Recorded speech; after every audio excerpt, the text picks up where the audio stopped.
Te tohu o te hāhi rātana e mōhiotia whānui tiana.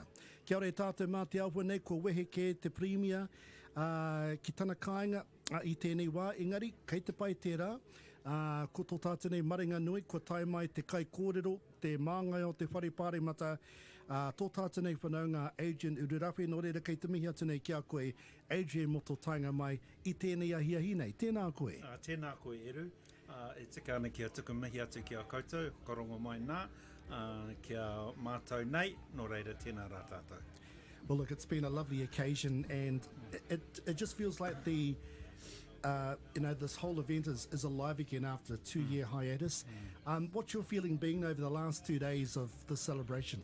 Yeah, well, I've been here since Saturday, and it's been like the hui pre-COVID, with whānau arriving over the weekend, and all heading to our big day tomorrow.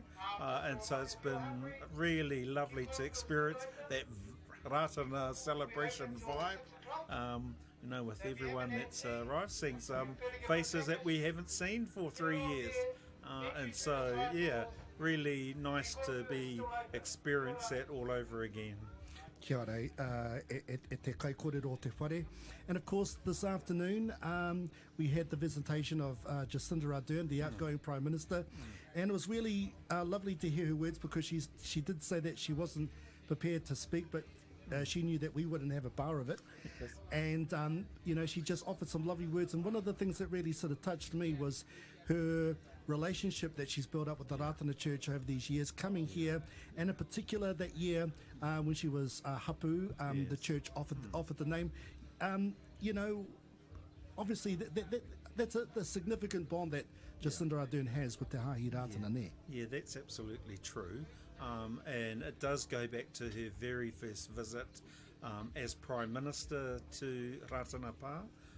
And I think it's, she's experienced the same sort of relationships with Māori across the whole country. But the fact that this was the first big kaupapa Māori event that she attended, and the historical relationship that Ratana has had with her predecessors, I think that was also important to her, because she is a student of history. She knows historical connections. So I think she was determined to make certain that she would be in the same mould as those former Labour leaders, to further develop that relationship, and she certainly did that. And I get a sense that there's a really good feeling amongst the Labour caucus about Chris Hipkins now stepping up to the platform to be the incoming Prime Minister, and a lot of support for Carmel Sepuloni. Yes, they work really well together, and as a Māori caucus, we have to think about what's in the best interests of the whole country. We have a very influential group of ministers within the executive. There's 7 of our MPs that make up part of the executive. And I think it's really important that we acknowledge that it's a collective, and that we also acknowledge good leadership skills, which I think we certainly have by supporting both Chris and Carmel into the respective roles. Part of the thinking was also that we occupy other important roles. The role that I have, Speaker of the House, the Governor General is Māori, and I think it's a good idea to express our support for our Pacifica whānau as well. And that was part of our thinking as well. And obviously there's a big influence there of Ratana MPs as well, amongst you as well, and so I mean that's always been the case. Now, just sort of finally, I just wanted, now that your role has changed and you are the Speaker of the House, what's on the horizon for you this year? Well, of course, this is election year, and since taking up the role of Speaker, I've had to consider what will I do in the future. I've stood 3 times for and contested and won the Te Tai Hauru seat. Since MMP, no sitting speaker has contested a seat, and yeah, I've thought long and hard about whether I should do that or not, and had lots of conversations with friends, family, iwi, all sorts of people. But the fact of the matter is that I've been the speaker for 5 months, and I know the pressures and the time commitment to the role of speaker, and I have to be honest with myself and honest to the constituents of Te Tai Hauru. I don't think it's possible to be both the speaker and the member of parliament for Te Tai Hauru. So my decision is based on that I will not contest the Te Tai Hauru seat for the 2023 election.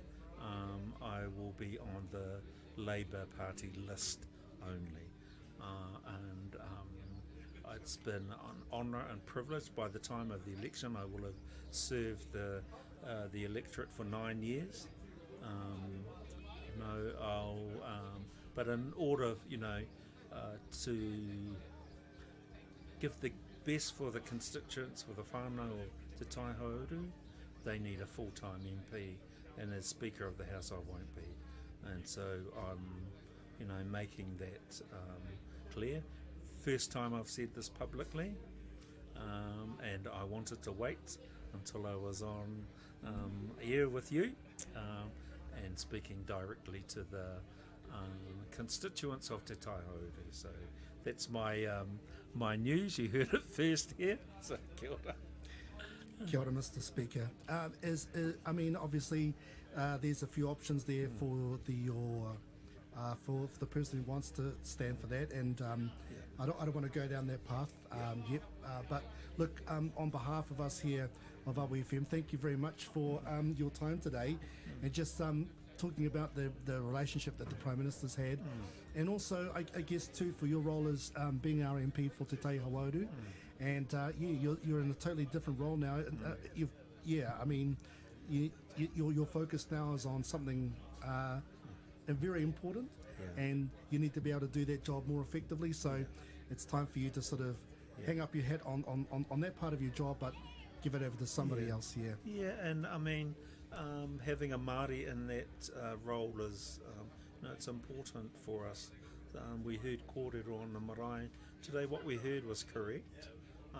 It's a very important role, and I feel honoured and privileged to be able to carry it out. I hope to be carrying it out again after the election, but there'll be another election for that, and I'll certainly put my name forward to be considered for the role. I think that there are plenty of candidates that the Labour Party could choose, and I'll leave that to them to decide who they want to put up as a candidate in the next election, and they'll pretty sure they'll inherit my campaign team. They're very experienced. Absolutely. And so, I think it'll be an interesting campaign. Mr. Speaker, before I let you go, what's your message to the morehu listening throughout the country at the moment who couldn't be here and who have been listening to this broadcast? Ko taku kōrero atu ki koutou ngā morehu. Kei konei mātou e hāpai tonu ngā āhuatanga katoa i waihotia Tahupōtiki Wiremu Ratana. Hāpai ana anō ngā mea nui, e hara tērā i te taha o ngā pāti tōrangapū. Nui atu kia kea ia tērā o te noa kia whakamoemiti atu i ngā wā katoa ki te rungarawa, ki te matua tamawairua tapu ngāra herapono, te māngai tautoko ai. Tēnā koe, Mr. Speaker. And there you heard it at Tiwi on Te Reo Turu. Mr. Speaker will not be standing for Te Tai Hauru, but it leaves the door open for some more fabulous candidates to apply for the role, I guess, and get voted in. Te reo tūru kei te haere tonu